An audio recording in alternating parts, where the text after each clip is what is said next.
C for cyclone. C for cycle. C for cat. C for carrot.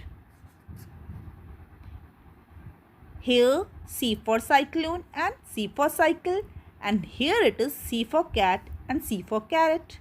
Why so? Why here C sounds S, cyclone and cycle, and why here C sounds K, C for cat and C for carrot?